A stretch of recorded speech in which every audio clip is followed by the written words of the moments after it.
ఆఖరికి కురిసేది ఆటన సిక్కలానా పరువు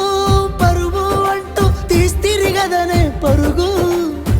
పానం పోయినంక మోగేదే డప్పుల దరువు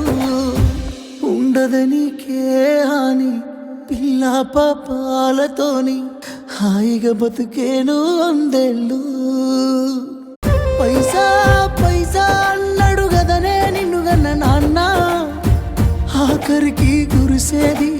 ఆటన సిక్కలానా పరువు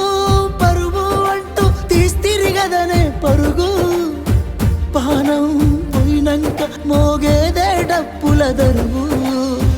ఉండదనికే హాని పిల్ల పాపాలతోని హాయిగా బతుకేను